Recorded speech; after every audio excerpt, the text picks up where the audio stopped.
자, 오늘 함께 말씀을 읽도록 하겠습니다. 이사야 1장 11절부터 18절 말씀입니다. 개역 개정판으로 함께 읽겠습니다. 여호와께서 말씀하시되 너희의 무수한 재물이 내게 무엇이 유익하뇨?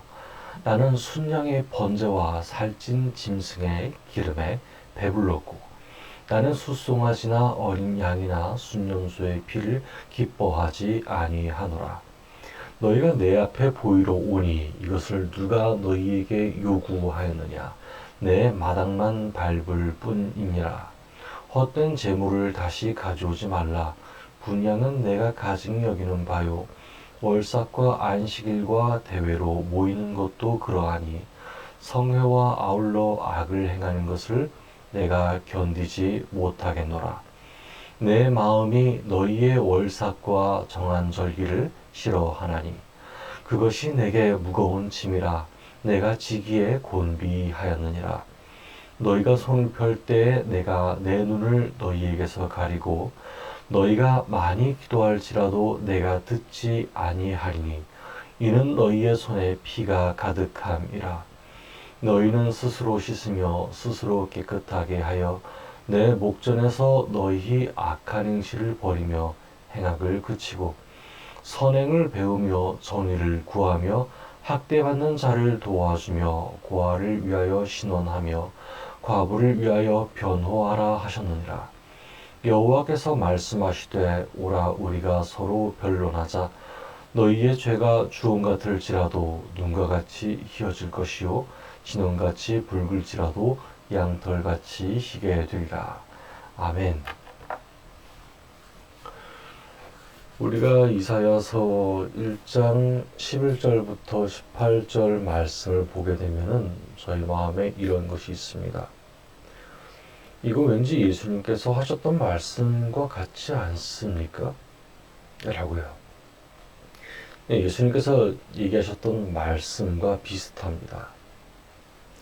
우리는 율법에 대해서 그리고 하나님에 대한 열심에서 그것이 계속 뿜어져 나오게 되는데 그것으로 인해서 우리는 많은 절기와 그리고 행사들을 많이 만들어 놓았습니다. 과거에는 하나님께서 주신 그 율법을 가지고 많은 절기를 지켰습니다. 그런데 문제가 있습니다. 절기를 지킬 뿐이지 그들의 삶은 여전히 타락하고 가증스러웠습니다. 하나님께 제사를 드린다라고 했었을 때 그 제사는 하나님께 대하여서 그러니까 면죄부라고 얘기를 해야 할까요? 내가 제사를 드렸으니 나는 면죄부를 당연히 제공해 드렸어 라고 하는 것이죠. 여러분, 회개라고 하는 것은요, 진실한 마음이 들어갑니다.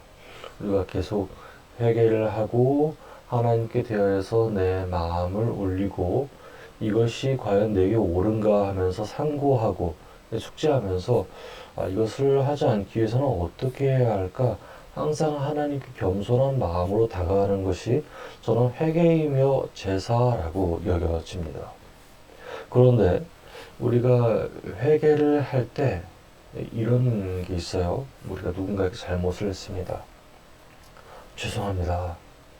제가 어떻게 사례를 해드리면 될까요? 이것과 미안해요. 됐죠? 저 분명히 미안하다고 얘기했어요. 자, 그럼 끝이에요? 이렇게 하는 두 가지가 있습니다. 여러분, 첫 번째가 사과 같으십니까? 아니면 두 번째가 사과 같으십니까? 네, 우리는 통상적으로 첫 번째를 사과라고 이야기합니다. 여러분, 제사는요, 우리 유교 문화에서 드려진 제사 말고 하나님께 드리는 번제는요, 하나님 사이와 이웃 사이에서 그러한 진심 어린 사과를 하는 것이었습니다. 그런데 우리가 그 사과에 대해서 진심 어리지 않고 그냥 형식적으로 하나님 미안해요? 미안해? 됐지? 나 미안하다 얘기했어? 난 미안하다고 얘기했으니까 더 이상 너한테 잘못한 게 없는 거야? 이렇게 이렇게 얘기를 하게 된다면은 우리는 하나님 앞에서 인격적인 자세를 갖지 못한 게 아닐까요? 여러분 분명 이 세계는 물질적인 것들이 너무나 많고 사기꾼들이 굉장히 많습니다. 자, 근데 그렇다 할지라도 우리가 진심 어린 사과를 하지 않는다면은 저희가 믿지 않은 사람과 무엇이 다를 게 있겠어요?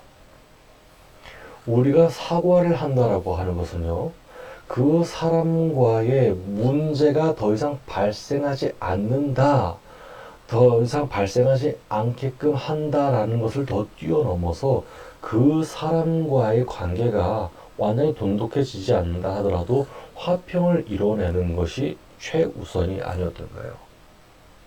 하나님께서 우리에게 주셨던 이 계명들은 결코 우리 인간 사이에서 멀어진 것이 아닙니다. 하나님을 보기에, 하나님께서 보시기에 너희는 나에게만 잘하면 돼 라고 하는 문제가 아닙니다.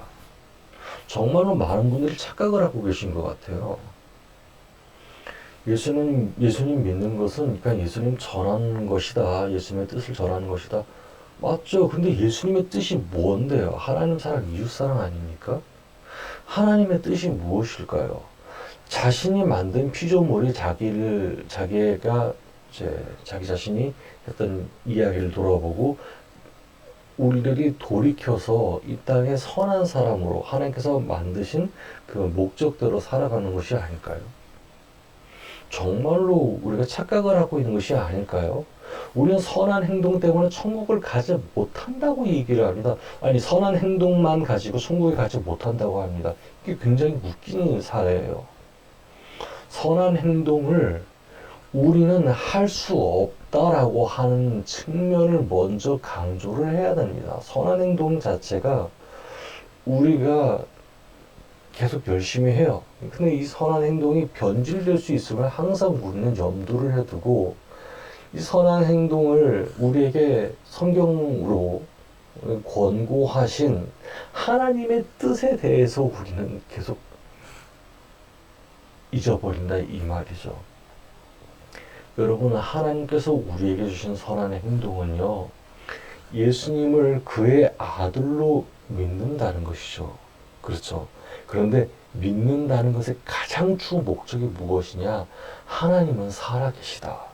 하나님은 여전히 그 백성을 잊지 않고 계시다. 하나님은 여전히 하나님의 뜻을 실현시키기 위해서 예수님을 보내셨다는 뜻입니다. 자, 그럼 하나님의 뜻이 가장 중요해져요. 예수님은 하나님의 뜻을 위하여서 오셨으니까. 그러면 하나님의 뜻이 뭐예요? 하나님 사랑, 이웃 사랑입니다. 하나님의 말씀을 기억하는 거예요. 하나님의 말씀을 기억해야 이웃을 사랑하게 돼요.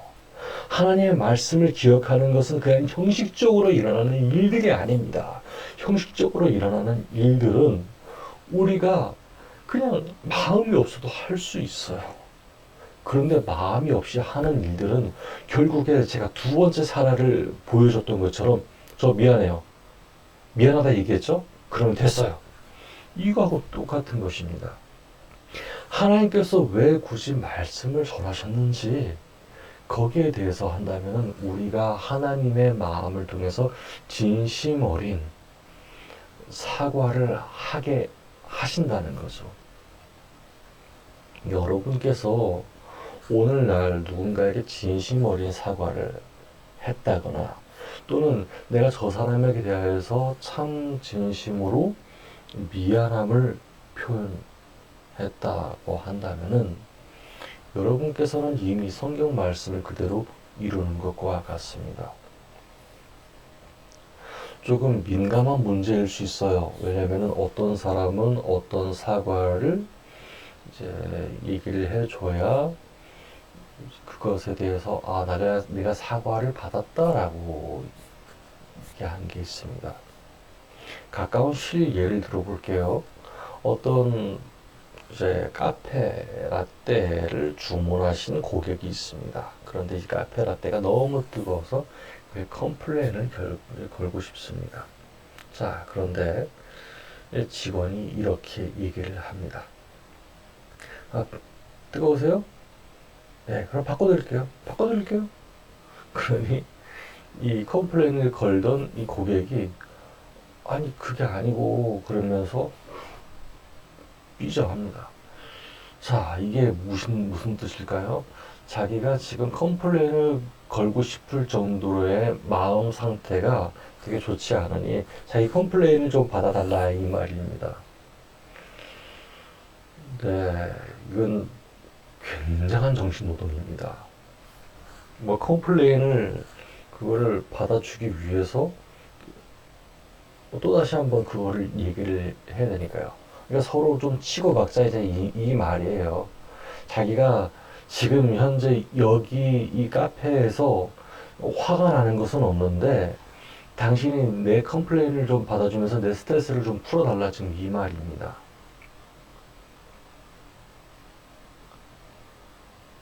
참 버겁죠.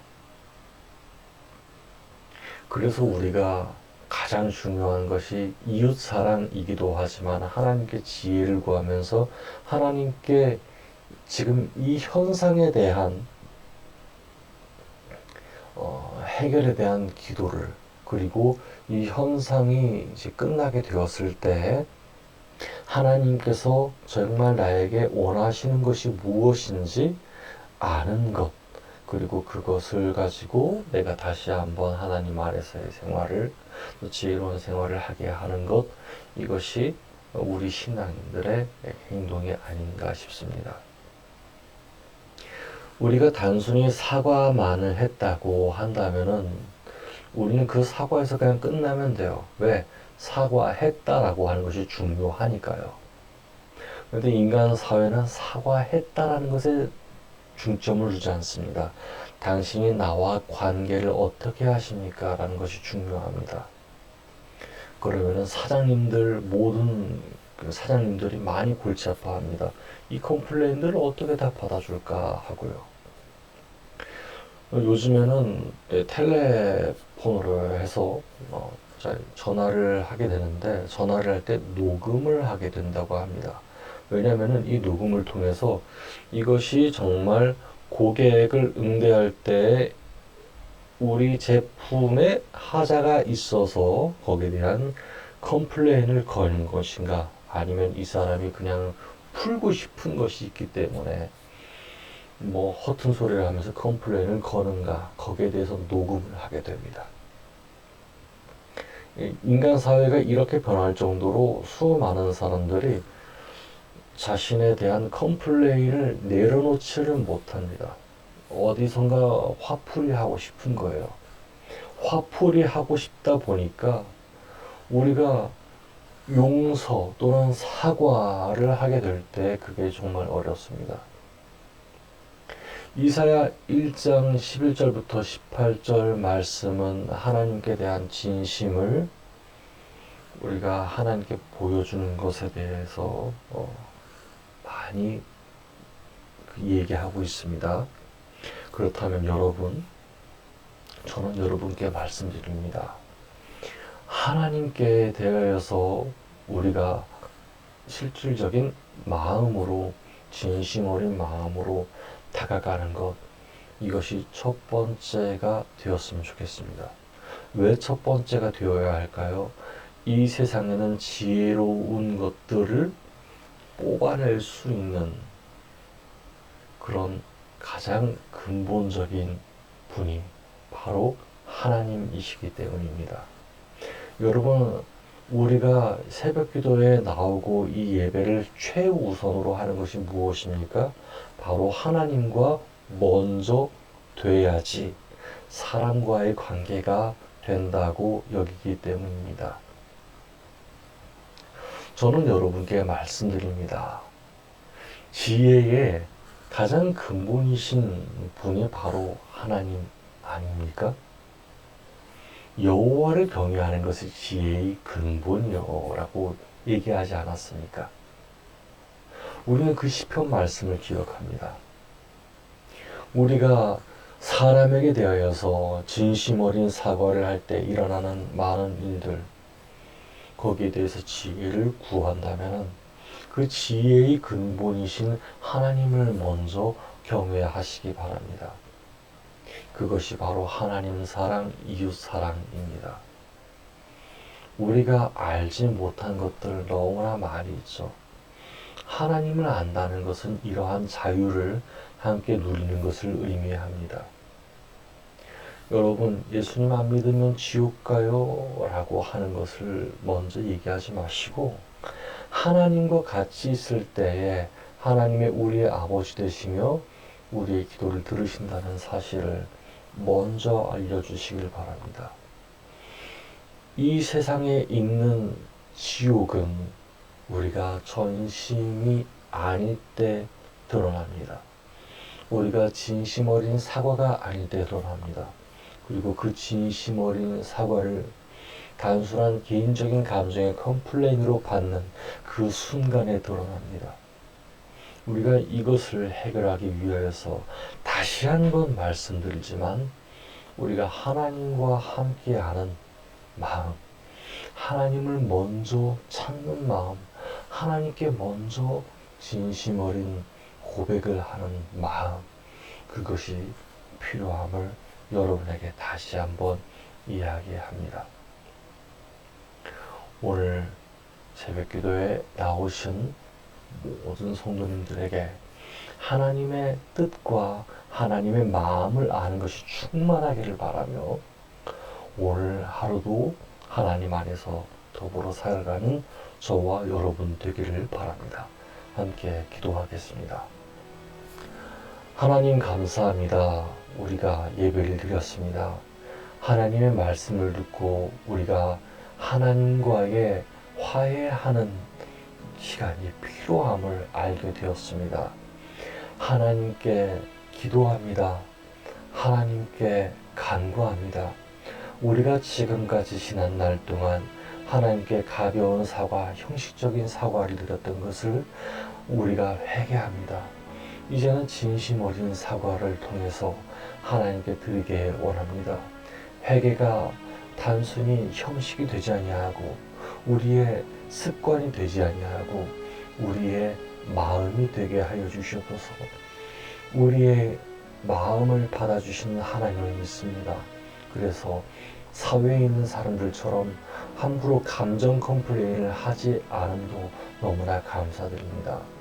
하나님, 지혜의 근본이신 하나님을 뵙고자 하오니 오늘날 우리가 겪는 모든 인간관계 속에서 하나님의 지혜를 허락하여 주시옵시고, 그리고 그 컴플레인을 겪는 모든 순간 가운데에서 우리에게 참 지혜를 얻을 수 있는 기회를 허락하여 주셔서 우리가 마음이 아플 때에 그 마음 아픈 것이 그냥 끝내는 것이 아니고 이 땅을 살아갈 수 있는 큰 지혜가 될 수 있게 허락하여 주시옵소서. 우리 지체 가운데에서 마음이 연약한 분들 계십니다. 그 연약한 분들을 싸매어 주시옵시고 그 연약한 분들을 통해서 하나님 일하시오니 우리가 설령 오늘 습관적으로 드렸던 예배일지라도 우리가 오늘 그냥 터져 나왔던 회개일지라도 하나님 우리의 마음을 이해하여 주시옵시고 우리 성도님들의 마음이 하나님 앞에 따뜻해져서 진심 어린 사과와 회개를 할 수 있도록 허락하여 주시옵소서. 모든 죄를 회개하시며 모든 이에게 다시 한번 기회를 주시며 우리와 함께 하시는 예수 그리스도 이름으로 기도드렸습니다. 아멘.